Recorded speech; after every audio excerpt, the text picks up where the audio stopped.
അതിജീവനം പോരാളികളുടെ കഥ മാത്രമല്ല, ജീവിക്കാൻ കൊതിക്കുന്ന മനുഷ്യരുടെ ഇന്നിൻ്റെ നിമിഷം കൂടിയാണ്. നേടാൻ ഒരുപാടുള്ളപ്പോൾ നഷ്ടങ്ങളെ ഓർത്തൊന്നും വിഷമിക്കരുത്.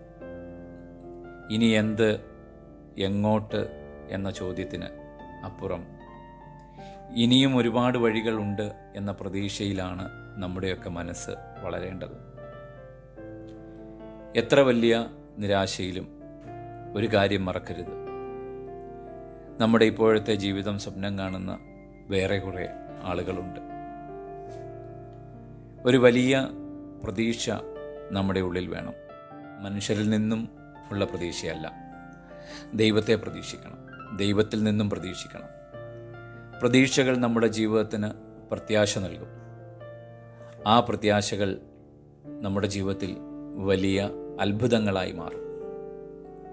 ഇസ്രായേൽ ജനവും പ്രതീക്ഷിച്ചിരുന്നു അവരുടെ രക്ഷയ്ക്ക് ഒരു രക്ഷകൻ വരുമെന്ന്. ഡോക്ടർ വില്യം ഗേറി പറഞ്ഞൊരു കാര്യമുണ്ട്: ദൈവത്തിൽ നിന്ന് വലുത് പ്രതീക്ഷിക്കുക, ദൈവത്തിനു വേണ്ടി വലിയ കാര്യങ്ങൾ ചെയ്യുക. ദൈവത്തിലുള്ള പ്രതീക്ഷയിൽ ദൈവത്തിനു വേണ്ടി വലിയ കാര്യങ്ങൾ ചെയ്യുമ്പോൾ വ്യക്തിപരമായി യേശു നമ്മുടെ ജീവിതത്തിലേക്ക് ഇടപെടും. തിരുവചനത്തിൽ പറയുന്നുണ്ട്, യേശു പറഞ്ഞു, എൻ്റെ നാമത്തിൽ നിങ്ങൾ ഒരു പാത്രം വെള്ളമെങ്കിലും മറ്റുള്ളവർക്ക് കൊടുത്താൽ അതിന് പ്രതിഫലമുണ്ട്. നമ്മൾ ദൈവത്തെ പ്രതീക്ഷിച്ചിരിക്കുമ്പോൾ തീർച്ചയായും ഒരു പ്രതിഫലമുണ്ടാകും.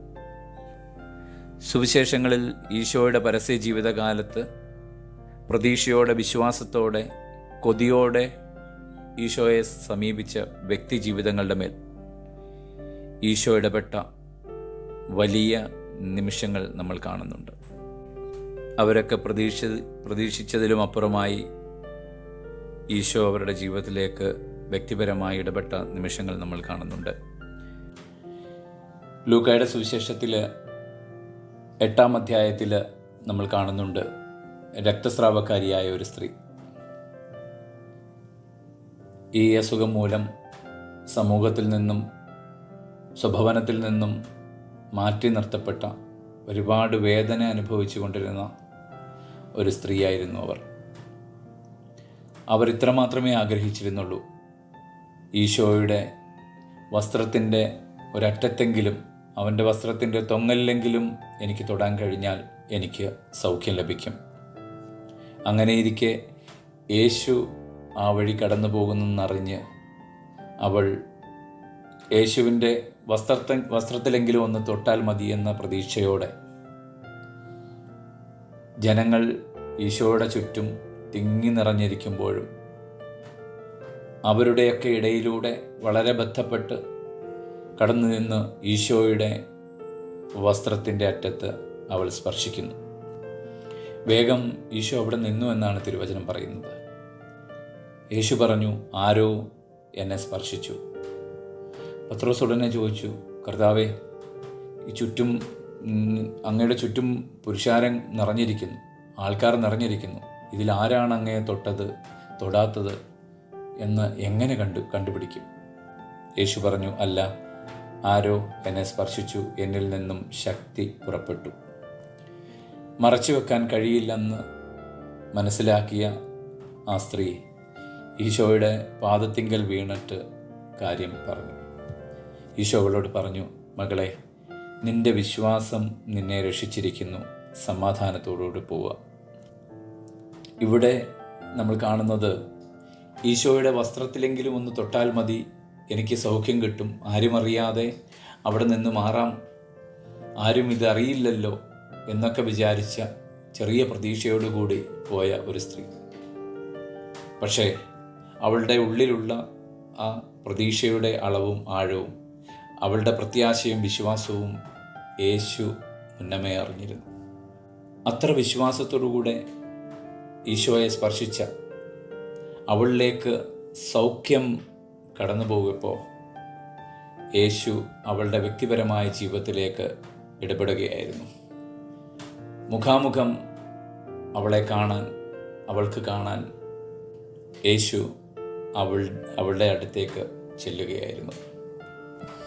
അതുപോലെ തന്നെ വിശുദ്ധ യോഹന്നാൻ്റെ സുവിശേഷം 5-ാം അധ്യായം 1 മുതലുള്ള വാക്യങ്ങളിൽ നാം കാണുന്നുണ്ട്, തളർവാദ രോഗിയെ ഈശോ സൗഖ്യപ്പെടുത്തുന്നത്. ബെത്സയിദയിലെ ഒരു കുളക്കടവിൽ കഴിഞ്ഞ 38 വർഷക്കാലമായി ആ മനുഷ്യൻ പ്രതീക്ഷയോടെ, സൗഖ്യം കിട്ടുമെന്ന പ്രതീക്ഷയോടെ കിടന്നിരുന്നു. അവനെ ഓരോ ദിവസവും അവിടെ കൊണ്ടാക്കിയിരുന്ന വ്യക്തിജീവിതങ്ങൾക്കും വളരെ പ്രതീക്ഷയുണ്ടായിരുന്നു. അവിടെ നാം കാണുന്നുണ്ട്, ദൈവത്തിൻ്റെ ദൂതൻ ഇറങ്ങി ആ കുളം കലക്കുമ്പോൾ ആ കുളത്തിൽ ആദ്യമേ ഇറങ്ങുന്ന വ്യക്തിക്ക് സൗഖ്യമുണ്ടാകും, രക്ഷയുണ്ടാകും, വിടുതലുണ്ടാകും. പക്ഷേ കഴിഞ്ഞ 38 വർഷക്കാലമായി പ്രതീക്ഷയോടെ ആരും സഹായിക്കാനില്ലാതെ ആ കുളത്തിൻ്റെ കരയിൽ കിടക്കുന്ന ഒരു തളർവാദ രോഗിയായ മനുഷ്യൻ, ഇത്രയും വർഷക്കാലമായിട്ടും അവനെ ഒന്ന് ദൂതൻ വന്ന് കുളം കലക്കുമ്പോൾ അവനെ ഒന്ന് കുളത്തിൽ ഇറക്കാൻ ആരുമില്ലായിരുന്നു. അവൻ സ്വയമേ പോകുവാനുള്ള പ്രാപ്തിയുമില്ലായിരുന്നു. എന്നിട്ടും വളരെയേറെ പ്രതീക്ഷയോടുകൂടി ആ കുളത്തിൻ്റെ കരയിൽ എന്നെങ്കിലും എനിക്കും സൗഖ്യം ലഭിക്കും, എനിക്കും ഈ രോഗത്തിൽ നിന്നൊരു മുക്തിയുണ്ട്, എനിക്കും എഴുന്നേറ്റ് നടക്കാൻ കഴിയുമെന്ന വളരെ വലിയ പ്രതീക്ഷയോടുകൂടെ അവിടെ 38 വർഷക്കാലമായി അവൻ കഴിഞ്ഞു പോരുന്നു. അവൻ്റെ ജീവിതത്തിലേക്കാണ് യേശു നേരിട്ടിടപെടുന്നത്. യേശു അതിലേക്ക് കടന്നു പോകുമ്പോൾ ഇവനെ കാണുന്നു. അവനോട് യേശു ചോദിക്കുന്ന ഒരു ചോദ്യമുണ്ട്, നിനക്ക് സൗഖ്യമാകാൻ ആഗ്രഹമുണ്ടോ? പ്രിയപ്പെട്ടവരെ, നമ്മൾ മാനുഷികമായി ചിന്തിക്കുമ്പോൾ നമുക്ക് തോന്നിയേക്കാം, യേശു എന്തിനാണ് ഇങ്ങനൊരു ചോദ്യം അവിടെ ഉന്നയിച്ചതെന്ന്.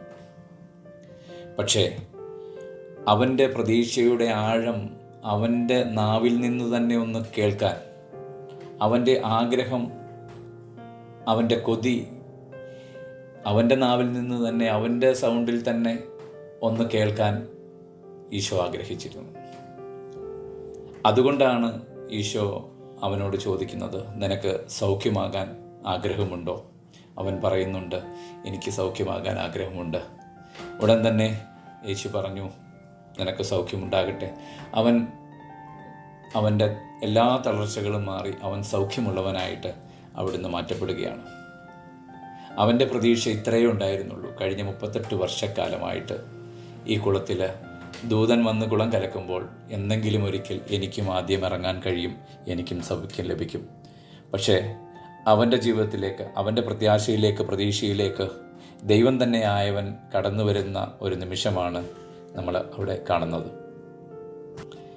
അതുപോലെ തന്നെ നമ്മൾ കാണുന്നുണ്ട്, പ്രതീക്ഷയോടെ ഈശോയെ ഒന്ന് കാണാൻ വേണ്ടി കടന്നു ചെല്ലുന്ന ചുങ്കക്കാരനായ സക്കേവൂസിൻ്റെ ജീവിതത്തിൽ യേശു നടത്തുന്ന ഒരു വലിയ എൻകൗണ്ടർ.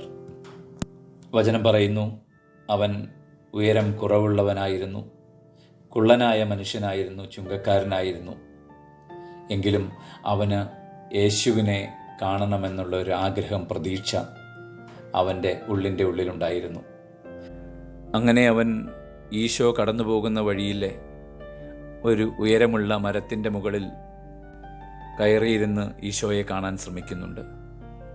ഈശോ ആ മരത്തിൻ്റെ ചുവട്ടിലെത്തിയ സമയത്ത് അവിടെ നിന്നുകൊണ്ട് ഉയരത്തിലേക്ക് നോക്കി, മരത്തിൻ്റെ മുകളിലേക്ക് നോക്കി അവൻ്റെ പേര് വിളിച്ചുകൊണ്ടാണ് പറഞ്ഞത്, സക്കേവൂസേ, നീ ഇറങ്ങി വാ.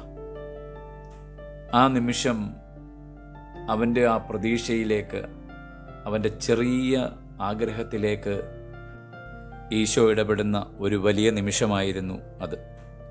അവൻ വേഗം ഇറങ്ങി വന്ന് യേശുവിൻ്റെ അടുത്ത് നിന്നു. യേശു അവനോട് പറഞ്ഞു, ഇന്ന് ഞാൻ നിൻ്റെ ഭവനത്തിൽ അത്താഴം കഴിക്കും.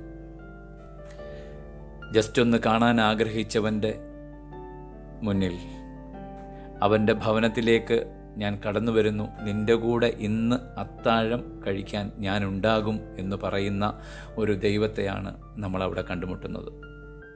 പ്രിയപ്പെട്ടവരെ, നമ്മളിലുള്ള പ്രതീക്ഷകളാണ് നമ്മുടെ ജീവിതത്തിലെ വലിയ അത്ഭുതമായി മാറുന്നത്.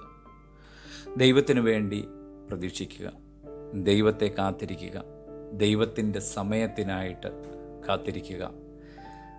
അവിടുന്ന് കൃത്യസമയത്ത് നമ്മുടെ ജീവിതത്തിൽ ഇടപെടും. നമ്മുടെ ആവശ്യങ്ങൾ അവിടുന്ന് മുന്നമേ അറിയുന്ന ദൈവമാണ്. നമ്മുടെ ആഗ്രഹങ്ങൾ അവിടുന്ന് മുന്നമേ അറിയുന്ന ദൈവമാണ്. സുവിശേഷങ്ങളിലെല്ലാം കൃത്യമായ വെളിപ്പെടുത്തലുകൾ നമുക്കവിടെ കാണാൻ കഴിയും. ഇന്നുറങ്ങാൻ പോകുമ്പോൾ നാളെ ഉണരുമെന്നുള്ള യാതൊരു പ്രതീക്ഷകളുമില്ല. എങ്കിലും നമ്മളൊക്കെ അലാറം വെക്കുന്നവരാണ്. എല്ലാം ശരിയാകുമെന്ന പ്രതീക്ഷയോടെ, താൻ ഉണരുമെന്ന വലിയ പ്രതീക്ഷയോടെ. നമ്മളെയൊക്കെ ജീവിക്കാൻ പ്രേരിപ്പിക്കുന്നതും കർമ്മനിരതമാക്കുന്നതും ആ വലിയ പ്രതീക്ഷയാണ്.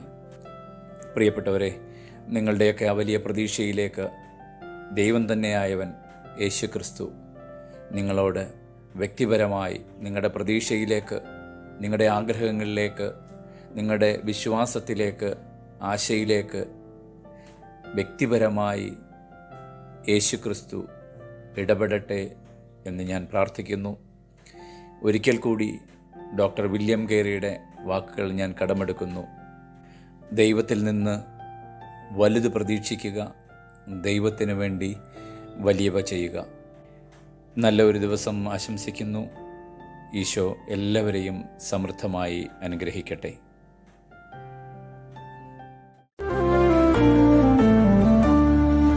കരുതുന്ന കർത്താവിൻ കരങ്ങളിന്നും കുറുകിപ്പോയിട്ടില്ലല്ലോ.